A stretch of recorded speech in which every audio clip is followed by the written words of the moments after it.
SASCOC will, at the end of this month, hold its board elections. It's been a controversial process up until now, with a number of high-profile technical disqualifications. One thing, however, that will be adhered to is the 50-50 ruling that makes it mandatory for half the board to be made of women. By the list that was released on Friday, 6 women will contest for a place among the 11 candidates. To create women leaders in the sector, long-time administrator and advocate Ntambi Ravele hosted, through the South African Women in Sport Foundation, a leadership development weekend which coincided with International Women's Day. She and National Netball assistant coach Dumisani Chauke join me now to talk a little bit more about this. Good morning and welcome to the both of you. Morning. Ntambi, I'm going to start with you. Explain why it was important to have something like this leadership development weekend. The reason why we thought of having this training is because of we have very few strong women in leadership at the moment. But we don't have the second layer of that leadership. And we thought best for us is to actually start targeting on our future leaders for training, for them to be ready whenever they have to take positions. Dumisani, you were a participant. You are an administrator at TUT. What did you gain from the experience?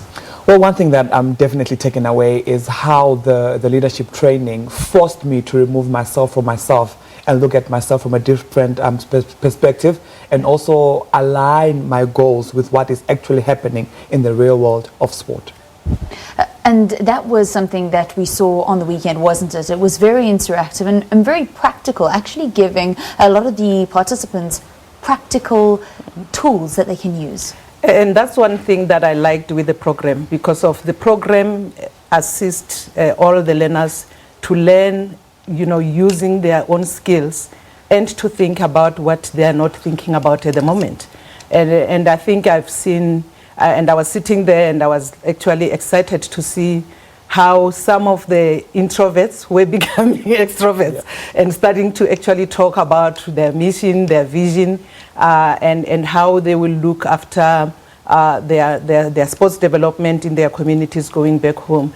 And I was very excited yesterday because of one of the participants sent a message to all of us to say, I went back home, I reflected on the training, and I'm going to change my life now moving forward. Wow. Dumisani, you have been involved in sport for a very long time, and although you head up as assistant coach of our national women's netball team, which is predominantly women playing the game, and you looking after a women's team, most of the time when you talk about sport, there's not too many women that you can speak to, and when it comes to leadership programs, it's not necessarily sport focused. So this was something that was quite unique. Absolutely, very unique, Valen. I actually made a comment when I went back to work on Monday to one of my HODs, and I said to them, I've attended a lot of seminars. This was one of the best ones that actually forced me to be accountable to myself and not necessarily account to anyone else, because before you can account to other people, you need to be accountable to yourself. And as a leader, accountability is one of the strong competencies or skills or abilities that you need to have to be a strong leader, and especially in this male-dominated environment that we find ourselves in. And I mean, it's evident exactly what Ntambi and 2 other females, the NSA president, Cecilia Molokwani, and Marty Stellenbosch University, Ilam, are going through as they're strong leaders, strong women in the sport. And if that is what they're going through, what about us, the generation coming after them? So we need to be stronger than them. We need to get the skills and the competencies ready, because when that battle comes, it's not time to get ready. You need to be ready when it arrives. Yeah. Ntambi, something that this course did was it actually brought in the services of ladies that have been developing women sports leaders for a very long time. Tell us about the partnership with the Women Sports Leadership Academy. We have a partnership with the Women's Sport Academy, which is an academy formed by Anita White. Anita White, if you recall, is the woman who started Women International Women's Group, which is the global organization on women in sport. And they run these trainings throughout the world. This is the 3rd country after Botswana and Zimbabwe and now South Africa that they are training in Africa.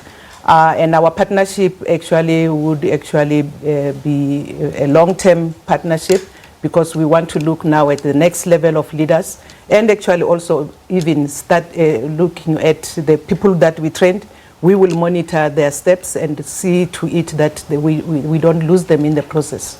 Yeah. Following the public fallout with regards to your nomination for the upcoming SASCOC elections, I have to speak about it because when we speak about women's sport leadership and the challenges that you have to face, this is something that we've seen actually playing out in front of us. Do you believe that the elections will be fair come the 20th of March? The elections won't be fair at all because of when you go for elections, you have to make sure that all processes had been followed.